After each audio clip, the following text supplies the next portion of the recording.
அந்த on the spot. ஏன்னா ப்ராக்டிஸே கிடையாது. எப்போவுமே நாங்கள் ப்ராக்டிஸ் பண்ணிட்டது கிடையாது. அந்த அம்மா ப்ராக்டிஸ் பண்ணவே இல்லை எப்போவுமே. எம்எல்வி அம்மாட்ட எப்போ போய் சேர்ந்தீங்க நீங்கள்? நான் 71ல் 71ல். ஆமாம். அப்போ உங்களுக்கு ரொம்ப சின்ன வயசு, 23 24 வயசு தான் இருக்குன்னு நினைக்கிறேன். 19 வயசு இருக்கும். எம்எல்ஏக்கு அப்புறம் நீங்கள் பர்மனண்டாகவே வாசிக்க ஆரம்பிச்சிட்டீங்க. கிட்டத்தட்ட 20 வருஷம் வச்சுருப்பீங்கன்னு நினைக்கிறேன். 19 இயர்ஸ். எம்எல்ஏ 91 அந்த டைட்டிலாம் 90ல் இறங்கிட்டேன். அது வரலும் நான் கடைசி வரலும் நான் தான் இருக்கேன். நாங்கள் எல்லாம் ஒரு ரூமில் தான் இருப்போம். எம்எல்ஏ அம்மா நானும் கூட பாடுறேன் யார் இருப்பார். நான் சும்மா ஏதாவது சப்தம் பண்ணினா பேசாமல் படு, ரெஸ்ட் எடுத்துக்கோ அந்த மாதிரி சொல்லுவேன். உங்கள் வீடு எரிஞ்சுங்கம்மா எரிச்சுட்டா. ஆமாம், எல்லாமே விட்டு நாங்கள் எதுவுமே கொண்டு வரல. கட்டின்ற துணி, வயலுன்னு, அவ்வளோதான். உங்கள் வயலின் தப்பிச்சுதா? நான் விட மாட்டேன் வயலன். அது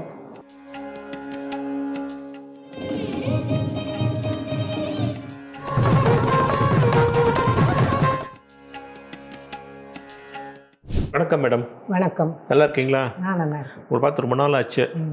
உங்களுடைய வயலினுக்கு இது மணிவிழா ஆண்டு. ஆமாம் இல்லையா? 60 வருஷம் ஓடி விட்டது.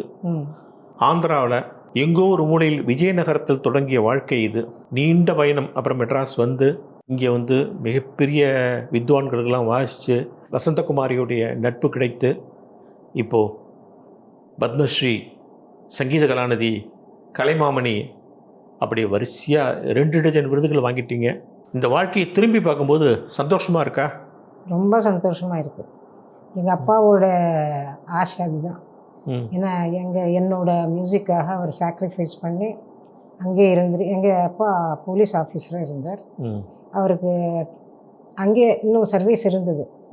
ஆனாலும் என்னோட மியூசிக்குக்காக எங்கள் ஃபேமிலி இங்கே வச்சுட்டு அவர் அங்கே ஹோட்டலில் இருந்து அந்த மாதிரி பண்ணி அவர் சாக்ரிஃபைஸ் பண்ணி எனக்கு இந்த மாதிரி வாழ்க்கை கொடுத்துருக்கார். அதுக்கு எனக்கு ரொம்ப சந்தோஷம். இந்த மாதிரி இது எனக்கு வந்தது எல்லாம். ஸோ நீங்கள் வந்து ரொம்ப சின்ன வயசுலேயே விஜயநகரத்துலேயே வந்து நீங்கள் கற்றுக்க ஆரம்பிச்சிட்டிங்க இல்லையா? ஆமாம். கிட்ட ரொம்ப சின்ன வயசில். ரொம்ப சின்ன வயசுனாக்கா ஒரு 8, 9 அந்த வயசில் அப்பயே வந்து அங்கே உள்ள வயலினிஸ்ட்டு கற்றுக்க ஆரம்பிச்சிங்க. விஜயநகரத்தில் விஜயேஸ்வர் ராவ் அவர்கிட்ட கற்றுண்டேன். அவர் துவாரம் நரசிங்கராவ் நாயுடு அவரோட டிசைபிள் அவர். அதனால நாங்கள் துவாரம் ஸ்டைலுக்கு சேர்ந்தோம். அந்த பாணி முதல்ல அங்கே. அதுக்கப்புறம் மெட்ராஸ் வந்தப்புறம் எந்த வயசில் வந்தீங்க? நான் வரைச்சி பிஏ இங்கே தான் ஜாயின் பண்ணினேன். அதுக்கு முன்னாடி பிஏ குயின் மேரிஸில் படித்தேன். நான் ஒரு 68, 69ல் வந்திருக்கேன் மெட்ராஸுக்கு. வந்துட்டு அதுக்கப்புறம் சந்திரசேகரன் சார்கிட்ட சந்திரசேகர் படித்து ஸ்காலர்ஷிப், கவர்மெண்ட் ஸ்காலர்ஷிப் வந்து அப்போ படிச்சிருக்கேன். சந்திரசேகர் எப்படி அறிமுகம் கிடச்சி? ஏன்னா பெரிய வயலினிஸ்ட்டு உங்களை சேர்த்துக்கிட்டது பெரிய விஷயம் இல்லையா? அது எப்படி இந்த அறிமுகம் கிடச்சிது உங்களுக்கு? எங்கள் தாத்தா இந்த ஊரில் மெட்ராஸில் இருந்தார் ரொம்ப வருஷமாக. அண்ணாமலைபுரம். எங்கள் வாத்தியார் சிபி ராமசாமி ரோட்டில் இருந்தார். எங்கள் தாத்தாவுக்கு நான் எங்கேயாவது சேரணும் ஒரு சிஷையா யார்கிட்டாவது. அவர் பார்த்தார் கிட்டக்கு இருக்கிற இடம். அதுவும் இல்லாமல் சந்திரசேகரன் சார்னாக்கா ரொம்ப பிடிக்கும் எல்லாருக்கும். அங்கே போயிட்டு எங்களுக்கே சந்தேகம்தான் அவர் எடுத்துப்பாரா இல்லையானது. ஏன்னா நான் வந்த ஸ்டைல் வேறு, துவாரம் ஸ்டைல் நீங்கள் இப்போது இவரோட பாணி வேறு. அதனால எங்கள் தாத்தா போய் கேட்குறதுக்கு அவர் சொன்னார் முதல்ல வந்து பார்க்கட்டும், நான் கேட்குறேன், கேட்டுட்டப்புறம் பார்க்கலாம். நான் போய் வாசித்தோன்னே அப்போது கேட்டார் அவர், உனக்கு பிக்கப் பண்ணிக்க முடியுமா இந்த ஸ்டைலு? நிச்சயமாக பண்ணிப்பேன்னு. அப்போ அன்றைக்கி ஆரம்பிச்சிருக்கார். நீங்கள் வாசிக்கிறது வந்து காயகி ஸ்டைல்னு சொல்லலாம் இல்லையா? அப்படியே நீங்கள் கீர்த்தனையை வந்து அப்படியே வாசிப்பீங்க. நீங்கள் சுரம் வாசிக்கிறது இல்லை. ஆமாம், வாசிக்க. அவரோட பாணி அதுதான். ஆமாம். என்ன அதுதான் வந்து உங்களுடைய பெரிய பலமா? ஆமாம் இல்லை, நிச்சயமாக. சோலோ வாசிக்கிறச்சு இந்த சாகித்யத்தோட வாசித்தா தான் அதோட பாவம் நல்லா கிடைக்கும். அது முக்கியம். சோலோ வாசிக்கிறச்சே நிச்சயமாக இருக்கணும். பக்கவாத்தியம் வாசிக்கிறச்சே நம்ம கற்றுண்டு நம்ம வாசித்தா அவளுக்கும் ஹெல்ப்ஃபுல்லாக இருக்கும். பக்கவாத்தியம் வாசிக்கிறச்சே மெயின் ஆர்டிஸ்ட்டுக்கு. உங்களை மாதிரி வயலினிஸ்ட்டுக்கு கீர்த்தனையை வந்து பாடம் பண்ணுறது ரொம்ப முக்கியம் இல்லையா? ஆமாம், நிச்சயமாக. வயலினிஸ்டுக்குன்னு இல்லை, எல்லாருக்குமே முக்கியம்தான் பாடம் எல்லாருக்கும், பண்ணுறது. ஆமா. ஆமாம், கீர்த்தனைன்றது பாடம் பண்ணுறது ரொம்ப முக்கியம், தெரிஞ்சுக்கணும். அது நிறைய கீர்த்தனங்களும் நிறைய பாட்டாந்தரம் இருந்தால் நம்மளுக்கு ராகம் இன்னும் டெவலப் ஆகிறது நிறையா இருக்குது. எம்எல்வி அம்மாட்ட எப்போ போய் சேர்ந்தீங்க நீங்கள்? நான் 71 71. ஆமாம். அப்போ உங்களுக்கு ரொம்ப சின்ன வயசு, 23 24 வயசு தான் இருக்குன்னு நினைக்கிறேன். 20 19 20 வயசு இருக்கும். காலேஜில் படிச்சுட்டு அப்போலாம் எம்எல்வி உங்களுக்கு ரொம்ப பீக் லெவல். ஆமாம், எம்எஸ், எம்எல்வி, அம்மா, வசந்த கோகிலம் எல்லாம் டாப்பில் இருந்த நேரம் அது. ஆமாம், பிருந்தாம்மா எல்லாரும், மணிகிருஷ்ணசாமி, ஆமாம், பெரிய மணிகிருஷ்ணசாமி அவங்க எல்லாம் அடுத்த இது. மணிகிருஷ்ணசாமி அம்மா, அப்புறம் வேதவல்லி அம்மா, சரோஜலலிதா, அவள் எல்லாம், அவள் ஒரு இது, இவள் ஒரு இது, அந்த மாதிரி. எனக்கு இன்ட்ரடக்ஷன் சாருமதி தான் இன்ட்ரடியூஸ் பண்ணி நான் எம்எல்ஏக்கு. ஃபஸ்ட்டு கச்சேரி தாசப்பிரகாஷில் வாசித்தேன், ஒரு கல்யாண கச்சேரி. எந்த வயசில்? அதுதான் ஒரு 18-19 இருக்கும். அதான் முதல் கச்சேரி. யாருக்கு வாசி? சோலோ முதல் கச்சேரி என்னக்கா எம்எல்ஏ அம்மாவுக்கு. ஓ, எம்எல்ஏ அம்மாவுக்கு. அதுதான் பெரிய கச்சேரி. ஆமாம், சின்ன வயசுலேயே நான் கச்சேரி ஊரில் வச்சுருக்கீங்க. எல்லாருக்கும் வாசித்தேன். இங்கேயும் மெட்ராஸ் வந்தப்புறம் நான் எம்எல்வி அம்மாவுக்கு முன்னாடி சரோஜா லலிதா, பட்டம்மாள் அம்மா, அப்புறம் யோகம் சந்தானம், சாருமதிக்கு நிறைய வாசிச்சிருக்கேன். அந்த மாதிரி நிறைய பேருக்கு வாசித்தேன். அதுக்கப்புறம் எம்எல்வி அம்மா. எம்எல்ஏக்கு அப்புறம் நீங்கள் பர்மனெண்ட்டாகவே வாசிக்க ஆரம்பிச்சிட்டீங்க. கிட்டத்தட்ட 20 வருஷம் வச்சுருப்பீங்கன்னு நினைக்கிறேன். 19 years. எம்எல்ஏ 90-91 அந்த டைட்டிலாம் 90ல் இறங்கிட்டா. அது வரலும் நான் கடைசி வரலும் நான் தான் இருக்கேன். அது ஒரு பாக்கியம் எனக்கு. நீங்கள் வந்து எம்எல்விக்கு வாசிச்சிருக்கீங்க, மேன்லின் சீனிவாஸ்க்கு வாசிச்சிருக்கீங்க, பாலமுரளிக்கு வாசிச்சிருக்கீங்க, அஃப்கோர்ஸ் கடைசியில் கத்திரிக்கை நிறைய வாசிச்சிருக்கீங்க, பல ஸ்டால்வர்ட்ஸ் வாசிச்சிருக்கீங்க. அப்புறம் ஏன் திடீர்னு பக்கவாத்தியம் வாசிக்கிறத நிறுத்திட்டீங்க? ஏன் நிறுத்திட்டேன்னாக்கா, ஏன்னா நம்ம சோலோவில் வரணும் இல்லையா. இப்போ பக்கவாத்தியமாகவே இருந்தால் சோலோ ஜாஸ்தி வராது. ஆர்கனைசருக்கு ஒரு இது, நீங்கள் பக்கவாத்தியம் வாசிட்டல இன்னும் திருப்பி எதுக்கு கொடுக்கணும், அந்த மாதிரி ஆரம்பிச்சுடுவோம். அதனால கொஞ்சம் அந்த மாதிரி சோலோயிஸ்டாக வந்தால் தான் நம்மளுக்கு ஒரு இது இருக்கும். இந்த ஃபீல்டில் இத்தனை வருஷம் வந்து என்ன பண்ணினது, ஏன்னா பக்கவாத்தியம் எத்தனை வாசித்தாலும் நம்மளுக்கு அந்த லெவலில் தான் இருக்கும். நீங்கள் பார்த்துட்டு இருக்கல, நானே சொல்லணும்னு அவசியம் இல்லை. எல்லா இடத்துலையும் எல்லா பக்கவாத்தியம் வாசிக்கிறவங்களும் எப்படி இருக்கான்னு உங்களுக்கே தெரியும். நான் சொல்லணும்னு அவசியம் இல்லை. சில ஆர்கனைசர்ஸு அப்படி தான் இருக்கா. பக்கவாத்தியம்னாக்கா அவள் பக்கவாத்தியம் தான், அந்த மாதிரி. அப்படி இருக்கிறச்சு நம்ம ஒரு லெவல் வரணும்னாக்கா கொஞ்சம் பக்கவாத்தியம் நிறுத்தினா தான் வர முடியும். சொல்லப்போனால் மெயின் வித்வானோட பக்கவாத்தியக்காரன் கொஞ்சம் ஸ்மார்ட்டாக வாசிச்சா அவளுக்கு பிடிக்கிறது இல்லை, அதுவும் நடக்கிறது. சில பேர் அப்படி, எல்லாருமே நான் சொல்ல மாட்டேன். எம்எல்ஏ படி கிடையாது அந்த மாதிரி. நான் வாசிச்ச யாருமே அந்த மாதிரி கிடையாது. பட் நிறைய பேர் அந்த மாதிரி கிடையாது. சில பேர் இருக்காங்க. இல்லை எனக்கு நான் வாசித்தது இல்லையே, அதனால எனக்கு சரியாக தெரியாது. பட் இருக்கிறதுக்கு சான்ஸ் இருக்குது. எம்எல் வசந்தகுமார் எப்படிங்க? ரொம்ப டஃப் மாஸ்டரா அல்லது ரொம்ப சந்தோஷமாக சொல்லி தருவாங்க? ரொம்ப ஃப்ரீயாக பழகுவான். அம்மா யாருக்கிட்டானாலும் ஒரு கர்வமே கிடையாது. யார் வந்தாலும் ரொம்ப அன்பாக. அவள் 3 பேருமே, எம்எஸ் அம்மாவும் சரி, பட்டம்மாடம்மாவும் சரி, எம்எல்ஏ அம்மாவும் சரி, 3 பேருமே ரொம்ப அன்பாக பழகுவான். அது எனக்கிட்ட ரொம்ப ஒரு பொண்ணு மாதிரி தான் அந்த அம்மாவுக்கு. நான் உங்கள்கிட்ட வந்து கோச்சிட்ருக்காங்களே எப்பயாவது? அப்படி ரொம்ப ரொம்ப கோச்சிக்கிறதுன்னு கிடையாது. சும்மா சாதாரணமாக ஏதாவது நான் என்ன சாதாரணமாக தூங்க மாட்டேன். நான் மத்தியானம் வேலையெல்லாம் அவள் எல்லாம் தூங்குவா. நான் ஏதாவது சப்தம் போட்டேன், நாங்கள் எல்லாம் ஒரு ரூமில் தான் இருப்போம். எம்எல்ஏ அம்மா நானும் அவங்க கூட பாடுறவா யார் இருப்பாள். நான் சும்மா ஏதாவது சப்தம் பண்ணினா பேசாமல் படு, ரெஸ்ட் எடுத்துக்கோ, அந்த மாதிரி சொல்லுவேன். கோச்சிக்கிறதுன்னு அது கிடையாது. சீரியஸாக கோச்சிக்கிறது அதெல்லாம் கிடையாது. எப்போவுமே ஒரு திட்டுற வாயில் திட்டேன்னு கிடையாது, ஒன்றும் கிடையாது. வெளியூர்கள்லாம் 2 பேரும் வெளியூர்கள்லாம் நிறைய போயிருக்கீர்கள். அதில் நடந்த ஏதாவது சுவாரஸ்யமான சம்பவங்கள் ஞாபகம் இருக்கா? சிலோன் ரேடியோ அவள் கூப்பிட்டா 83. அப்போ தான் இந்த கலாட்டா நடந்த சிலோனில். நாங்கள் கவர்மெண்ட்டு கூப்பிட்டதுனால எம்எல்ஏ அம்மாவுக்கு நான் வாசிக்கிறதுக்கு அப்புறம் பக்தவத்சலம் தான் வந்தேன். நாங்கள் போனோம். அங்கே ஒரு 10 கச்சேரி ரெக்கார்டிங்ஸ். சரி. அப்புறம் ஒரு முருகன் கோயிலில் ஒரு கச்சேரி, பெரிய சரி. முருகன் கோயில் இருக்குது அங்கே கொலம்போவில், அங்கே ஒரு கச்சேரி. அப்போ எல்லாம் சிலோன் ரேடியோனாக்கா எல்லாருக்கும் பைத்தியம் கேட்குறது, ஆமாம் ஆமாம் ரொம்ப பைத்தியமாக இருப்பாள், ரொம்ப நல்லா இருக்கும். அவள் ஆமாம் ஆமாம் ஆமாம் செலக்ட் பண்ணி போடுறதெல்லாம் சிலோன் ரேடியோனாக்கா. அந்த மாதிரி ரேடியோ ரெக்கார்டிங்ஸ் எல்லாம் எடுத்து கடைசி ஒரு இன்னும் ஒன்றே ஒன்று ரெக்கார்டிங் இருந்தது. நாங்கள் ஒருத்தர் ஆற்றுல இருந்தோம், ஆறுமுகம் பிள்ளையோ அவர் ஆற்றுல இருந்தோம், ஒரு பெரிய பணக்காரர். ம் அப்போ சிலோனில் பணம் எப்படி இருக்கும், நிறைய இருக்கிற மாதிரி இருக்கும். நம்ம இங்கே வேல்யூ இருக்கா எல்லாம் தெரியல இல்லை இல்லையா. அங்கேயே எல்லாம் பர்ச்சேஸ் பண்ணிவிட்டு எல்லாம் பேக் பண்ணிவிட்டு இன்னும் 2 அந்த ரெக்கார்டிங் முடிச்சுட்டு நாங்கள் கிளம்பணும், அவ்வளோதான். எல்லாம் பேக் பண்ணிட்டு வச்சாச்சு. அப்போ திடீர்னு அன்றைக்கி மிட் நைட் ஏதோ ஆரம்பிச்சிருப்போம் இருக்கு கலாட்டா. இது எங்களுக்கும் தெரியாது. போர் வந்துடுது அங்கே. கார்த்தால நாங்கள் ரெடி ஆகிட்டு கீழே வந்தோம். ஏன்னா அங்கே கார் வரும், ரேடியோ அதுக்கு போகணுன்ட்டு. அப்போது திடீர்னு யாரோ வந்து இப்போவே கிளம்ப வேண்டாம், அங்கே கொஞ்சம் கலாட்டா நடக்கிறது, அவள் ஃபோன் பண்ணுவா, அப்புறம் வாங்குவோம். சரி நாங்கள் எல்லாம் உட்கார்ந்தோம், இன்ஸ்ட்ருமெண்ட் எல்லாம் ரூமில் வச்சுட்டு, சாமி ரூமில் வச்சுட்டு, மிருதங்கம் அந்த வீட்டில் அவள் வீட்டில் உட்கார்ந்து சும்மா கீழே உட்கார்ந்தோம். கொஞ்சம் இன்னும் கிளம்பணுமேனு இன்னொரு அரை மணி கிளம்பி ஆனோடனே இன்னொருத்தர் வந்துட்டு இந்த பக்கம் வந்துவிட்றா அவா இந்த கூட்டம் வருது. ஆமாம், அதனால இன்னைக்கு வேண்டாம், நீங்கள் எல்லாம் போக வேண்டாம்னு. அப்புறம் ரேடியோ ஸ்டேஷன்லேருந்து கால் வந்துடுது, இப்போ கிளம்ப வேண்டாம், இன்றைக்கி வேண்டாம், நாளைக்கு வச்சுக்கலாம் அப்படின்னு சொன்னான். சரி என்ன நாங்கள் என்ன ஒன்றும் இல்லைன்ட்டு போயிட்டு ட்ரெஸ் எல்லாம் மாற்றிட்டு கீழே வந்து உட்காரணும்.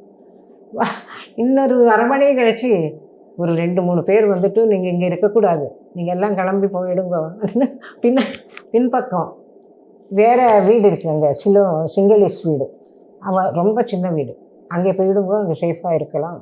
நாங்கள் சிங்கிளிஸ் வீட்டுக்கு அனுப்பிட்டா. ஆமாம், பக்கத்து வீடு அது. பக்கத்துனா அது கொஞ்சம் ஷேரு, அந்த மழை வந்தது அன்றைக்கி, அது வேறு ஷேரு கீரு எல்லாம் இருந்தது. சரி வந்து நான் பக்தவசலம் மிருதங்கம் அங்கேயே விட்டுட்டேன்.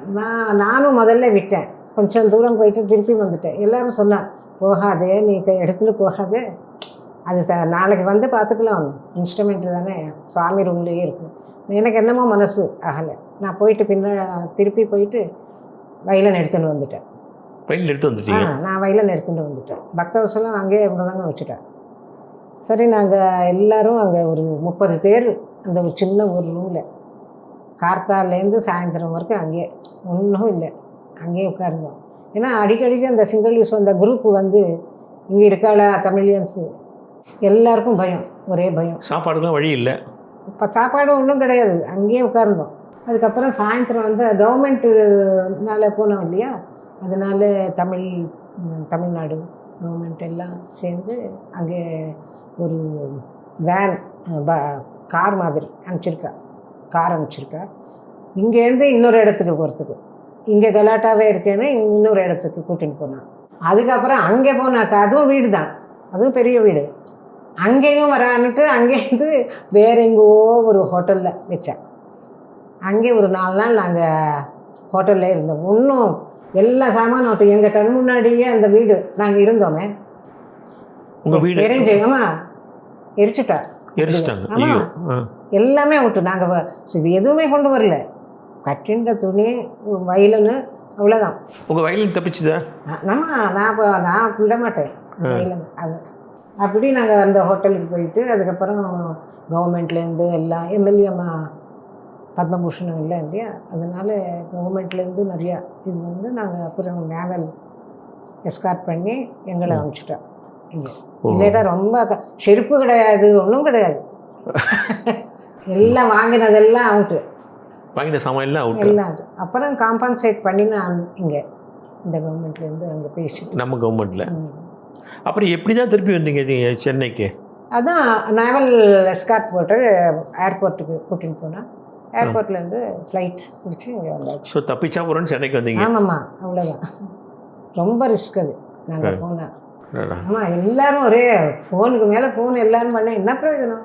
ஃபோனு கிடையாது அப்போல்லாம், வந்து மொபைல் கிடையாது, மொபைல் எல்லாம் கிடையாது. 83ல் ஃபோனு வந்தது, செல்லெல்லாம் கிடையாது. ஆமாம், மொபைல் கிடையாது. எம்எல்வி வீட்டில் நீங்கள் ப்ராக்டிஸ் பண்ணி பாட்டு கற்றுக்கும்போது ஸ்ரீவித்யாவோட பக்கத்தில் இருப்பாளா? ப்ராக்டிஸே கிடையாது, எப்போவுமே நாங்கள் ப்ராக்டிஸ் பண்ணினதே கிடையாது. ஆ ஆஹா, இவன் ரொம்ப ரேர். ஏன்னா பெரிய ஏதாவது பல்லவி ரொம்ப கஷ்டமான பல்லவின்னாக்கா அதுக்கு வாசிக்கிறதுக்கு எப்பாவது ஒரு அரை மணி. இல்லை, நீங்கள் இருக்கும்போது ஸ்ரீவித்யா அங்கே வருவாங்களான்னு கேட்டேன். வருவா வருவா. ஓ, நல்லா ஃப்ரீயாக பேசுவாள். அப்படியா? ஃப்ரீயாக பேசுவோம். பட் ஸ்ரீவித்யா வந்து எம்எல்ஏ பாட்டு கற்றுக்கிட்டாங்களா? எம்எல்ஏ அம்மா கிட்ட கற்றுக்கல. பி கிருஷ்ணமூர்த்தி அவர்கிட்ட கற்றுண்டேன். நல்லா பாடுவா. ஓஹோ, அப்படியா? நல்லா பாடிட்டு இருந்தா. தீக்ஷிதார் கீர்த்தனை எல்லாம் நல்லா, எம்எல்ஏ அம்மா பாடுற கீர்த்தனை எல்லாம் பாடம் தான். அப்படியா? ரொம்ப டேலண்டட். எம்எல்ஏ ஸ்ரீவித்யாவை கொண்டு வரல, ட்ராக் மாறி எடுத்து இல்லையா, சினிமா சைடு போயாச்சு. டான்ஸ் முதல்ல இருந்தது, டான்ஸும் பண்ணிட்டு இருந்தா ரொம்ப நானா. டான்ஸ் ஸ்ரீவித்யா டான்ஸு, எம்எல்ஏ அம்மா பாட்டு, அப்புறம் காரைக்குடி கிருஷ்ணமூர்த்தின்னு அவர் பெரிய மிருதங்கம் டான்ஸுக்கு வாசிக்கணும்னாக்கா அவர் தான். ஏன்னா ஆன் த ஸ்பாட்டு இவ டான்ஸ் பண்ணுவான். ஆமாம் ஆமாம் ஆமாம். ஏன்னா அது பார்த்துட்டு அவள் கால் பார்த்துட்டு அவள் வாசிப்பா, அவள் வாசிக்கிறத பார்த்து இவ அந்த. ஆமாம் ஆமாம் ஆமாம். ஓ, எம்எல்ஏ வந்து டான்ஸுக்கும் பாடியிருக்காங்க அந்த காலத்தில். ஆமாம், ஸ்ரீவித்யா பொண்ணாச்சு, பொண்ணுக்காக பாடியிருக்காங்க. ஸ்ரீவித்யாவை வந்து இல்லை நீ இப்போ கச்சேரிக்கு வந்துடும், இந்த லைனுக்கு வந்துடணும்னு ஒன்றும் கம்பல் பண்ணல. அவங்க கம்பல் பண்ணலன்னு நினைக்கிறேன். எனக்கு பண்ணியிருக்க மாட்டாங்க. ஏதோ டேலண்ட் இருக்கு இல்லையா, எதில் வேணாலும் ராணிக்கணுமே. ஆஸ் அன் ஆக்டர் கூட நான் பிரமாதமாக பண்ணியிருப்பேன் எல்லாத்துலேயுமே. ஓகே, உங்களுக்கு தெரியுமே. ஆமாம் ஆமாம் ஆமாம் ஆமாம் ஆமாம். நீங்கள் வந்து எம்எல்ஏயோட எத்தனை கச்சேரி பண்ணியிருப்பீங்க? நிறைய கச்சேரி பண்ணியிருப்பீங்க இல்லையா? நம்ம கணக்கு கிடையாது, நிறைய பண்ணியாச்சு. அந்த காலகட்டத்தில் நீங்கள் மற்றவங்களுக்கும் வாசிச்சிங்க இல்லையா? அல்லது? ஆமாம், வாசிச்சேன். பாம்பே சிஸ்டர்ஸ்க்கு நிறைய வாசிச்சிருக்கேன் அந்த டைமில். ஏன்னா ஒரு சில சமயம் கிளாஷ் ஆனாக்கா பாம்பே சிஸ்டர்ஸ் மாற்றிப்பான், நான் வரணும்ன்ட்டு இந்த கச்சேரி மாற்றிண்டு அந்த மாதிரிலாம் நடந்தது. எப்போ மேண்டலின் சீனிவாஸுக்கு வந்தீங்க? மேண்டலின் ஸ்ரீனிவாஸுக்கு 83 84 ஒரு முதல்ல நான் வாசித்தது ஒரு ரெக்கார்டிங். ரொம்ப சின்ன பையனாக இருந்தார்ல அவர்? இப்போ ஆமாம், 10-11 வயசு. அப்போல்லாம் நீங்கள் இப்போ ரொம்ப பெரிய ஆர்டிஸ்டாக வந்தபோது சின்ன பையனுக்கு வாசிக்கிற மாதிரி யோசிக்கலையா? அப்போ அப்படி இல்லை, அவன் டேலண்ட் இருக்கு இல்லையா, அதுதான் முக்கியம். நம்ம சின்ன பையனா அதெல்லாம் கிடையாது. ரொம்ப கற்பூரம் மாதிரி எது சொன்னாலும் அப்படியே கிரகிச்சு வாசிச்சுருக்கோம். நிறைய நான் கீர்த்தனைகள் எல்லாம் பாடம் பண்ணியிருக்கேன். நானும் ரெக்கார்டிங்ஸ் கொடுப்பேன், நானும் சொல்லுவேன், நான் வாசிக்க சொல்லுவேன். சில ராகங்கள் இந்த நாசிகா பூஷ்ணி இந்த மாதிரி எல்லாம் ராகங்கள். ஸோ அது ஒரு அனுபவம் இல்லையா? அது ஒரு இது டைம். நீங்கள் அந்த காலத்தில் ரொம்ப இன்னோவேட்டிவான ஒரு லேடியாக இருந்திருக்கீங்க. எங்கெங்கெல்லாம் டேலண்ட் இருக்கோ, எங்கெல்லாம் வித்தியாசமாக இருக்கோ அங்கெல்லாம் உட்காந்துருக்கீங்க நீங்கள். அதுதான் பெரிய விஷயம், உங்களோட பெரிய பலமே அதுன்னு நான் நினைக்கிறேன். அம்மாவுக்கு வாசிக்கிறதுனால தான் யாருக்கானாலும் சேலஞ்சிங்காக வாசிக்க முடியும். Okay okay. ஆமாம், ஏன்னா அந்த அம்மா ஸ்டைல் அந்த மாதிரி, அந்த அம்மாவோட இது அந்த ஸ்கூலோட அழுத்தம், அவ்வளோ அழுத்தம் அந்த ஆன் த ஸ்பாட்டு. ஏன்னா ப்ராக்டிஸே கிடையாது, எப்போவுமே நாங்கள் ப்ராக்டிஸ் பண்ணிட்டது கிடையாது. அந்த அம்மா ப்ராக்டிஸ் பண்ணவே இல்லை எப்போவுமே. பண்ண மாட்டாங்க, எனக்கு தெரிஞ்சவர்களும் இல்லை. பாடம் பண்ணுறது வேறு, நாங்கள் எல்லாம் சேர்ந்து பாடம் பண்ணுவோம். ஏதாவது கீர்த்தனை புதுசுன்னாக்கா அது பாடம் பண்ணுறதுக்கு இருக்கும். எம்எல்ஏ வந்து தன்னுடைய சக பாடகிகள் எம்எஸ்ஸை பற்றியோ பட்டமாலை பற்றிலாம் உங்கள்கிட்ட பேசுவாங்களா? இப்போ ரொம்ப பிடிக்கும் அவங்கள பற்றி. ரொம்ப எம்எஸ் அம்மா பாட்டை பற்றி பிடிக்கும், பட்டமாளி அம்மா பாட்டை பற்றி. ஆமாம், ரொம்ப வசதியாக சொல்லுவாங்க. ரொம்ப அவள் எல்லாம் மீட்டும் பண்ணுவாள். அவங்க மீட் பண்ணியிருக்காங்க. நிறையா தடவை நானும் சுதாவும் நிறையா பேர் நிறையா எம்எல்ஏ அம்மாவோட போவோம். ஓஹோ, ரொம்ப சைசிங், ரொம்ப ஜோவியெல்லாம் இருக்கும், ஜாலியாக இருப்பீங்க. எம்எல்பி கச்சேரி எல்லாத்துலேயுமே சுதா பின்னாடி பாடுவாங்களே, சுதா ரங்கநாதன் பின்னாடி பாடுவாங்க நிறைய கச்சேரி. எல்லாமே சொல்ல மாட்டேன். முதல்ல 77 ஜாயின் பண்ணினேன் அவள். அது வரலும் பிரபாவதின்னு முதல் அவள் சிஷ்யா. அதுக்கப்புறம் சாருமதி, இவ எல்லாம் பாடிருந்தா. அதுக்கப்புறம் 77 சுதா பாட ஆரம்பித்தேன். தம்புரா பொண்ணே பாடுவாங்கன்னு நினைக்கிறேன். ஆமாம் ஆமாம். யாருக்கு என்ன டேலண்ட் இருக்கோ அந்த அம்மா அது பார்த்து அவளுக்கு கரெக்டாக அது கொடுப்பா. ஆமாம், நல்லா என்கரேஜ் பண்ணுவோம், சப்போர்ட். மேன்லின் சீனிவாசன் எத்தனை வருஷங்கள் வாசிச்சிங்க? 84 83 ஒரு 13 வருஷம் 12 வருஷம் வாசிச்சேன். மாலமுரளிக்கு ஒரு சில கச்சேரிகள் வாசிச்சிருக்கீங்க இல்லையா? வாசிச்சிருக்கேன், ரெக்கார்டிங்ஸ் எல்லாம் வாசிச்சிருக்கேன். ஏன்னா சில பேர் போடலன்னு சொன்னாலும் எனக்கு டைம் இருந்து இல்லை அப்போது. எம்எல்வி அம்மாக்கே நிறையா இருக்கும். அதுக்கப்புறம் ஸ்ரீனிவாசோட, பாம்பே சிஸ்டர்ஸோட இவளோட நிறையா வாசிச்சதுனால சில கச்சேரிகளுக்கு நான் போக முடியாது. கல்யாணராமன் சாருக்கு வாசிச்சிருக்கேன் நிறையா. தஞ்சாவூர் கல்யாணராமன். ஆமாம், நிறையா வாசி. அவர் முதல்ல விசில் கச்சேரிக்கு நான் தான் வாசித்தேன். அதுக்கப்புறம் இந்த கத்திரியை எப்போ மீட் பண்ணீங்க? கத்திரி இது முதல் கச்சேரி 90ல் ஒரு பெங்களூரில் தான் வேணுகோபால சுவாமி கோயிலில் வாசித்தேன். அப்போது வாசித்தோடனே ரொம்ப ஒரு ஏன்னா அதுதான் நான் சொல்கிறேன், நான் எம்எல்வி அம்மா கூட வாசித்த எக்ஸ்பீரியன்ஸு அதில் ரொம்ப பிடிச்சிருக்கு அந்த இது. அதனால் அதுக்கப்புறம் சொல்ல ஆரம்பித்தேன் 1 2.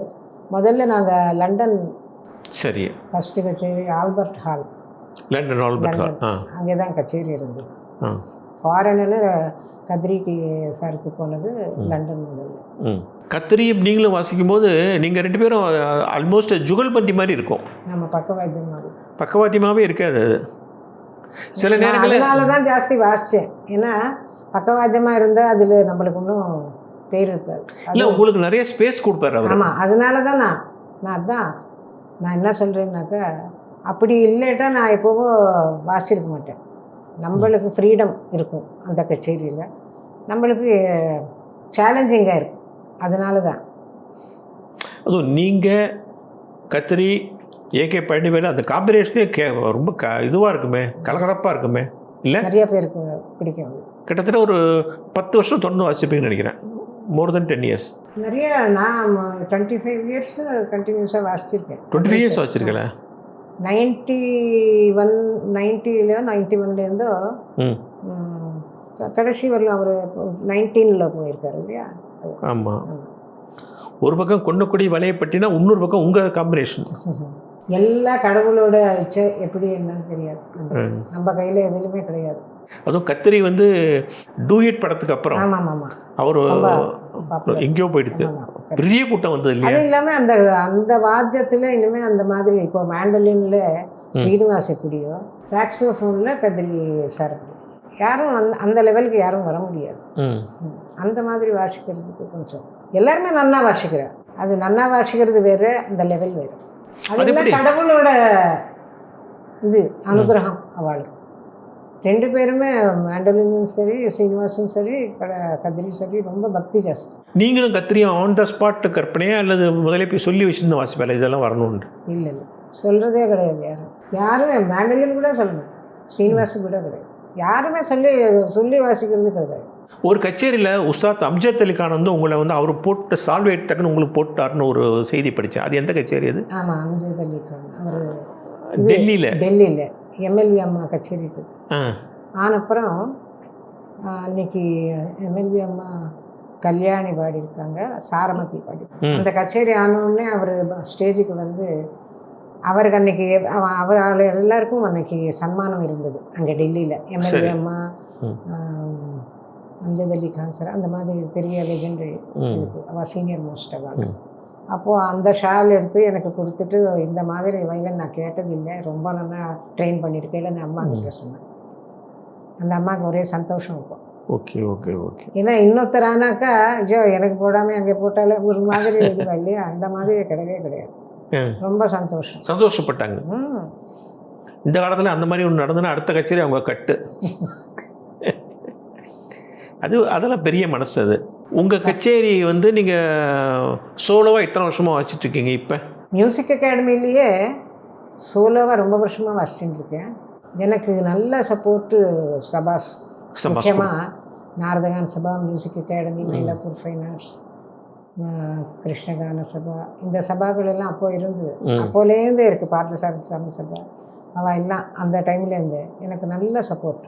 ஏன்னா நான் ஏதாவது புதுசு பண்ணினா நாரதகான சபா கிருஷ்ணசாமி சார் இருந்தார் இல்லையா, அவருக்கு சொன்னால் உடனே பண்ணு நீ அப்படின்னு சொல்லிடுவார், என்கரேஜ் பண்ணுவார். நல்ல நம்ம சபா மாதிரி அது. அதனால் 25 வயலன்ஸ் அதெல்லாம் அங்கே தான் பண்ணியிருக்கேன். அதுக்கப்புறம் மியூசிக் அகாடமியில் சாதாரணமாக இந்த மாதிரி இன்னோவேட்டிவ் ப்ரோக்ராம்ஸு கொடுத்ததில்லை. பட் ஆனால் அந்த டைமில் நான் ரிக்வெஸ்ட் பண்ணினேன். 87, 88, 87 அந்த டைமில் உடனே வாங்க. அப்போது இவர் இருந்தார், வாசன் சார் இருந்தார் அந்த டைமில், டிடி வாசு சார்.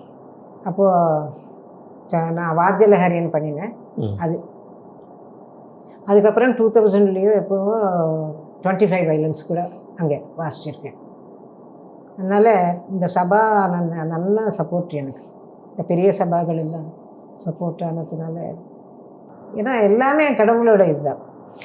எம்எல்ஏ அம்மாவுக்கு வாசிச்சதுனால அந்த ஒரு அசோசியேஷன்னால எல்லாருக்கும் ஒரு கௌரவம் அதெல்லாம் இருக்கு இல்லையா. 3 வயலின், அதாவது 3 பேரும் 3 ஆக்டேவ் அப்படி ஒரு முயற்சி பண்ணீங்க இல்லையா? அது என்னது? திரிஸ்தாய சங்கமம்னு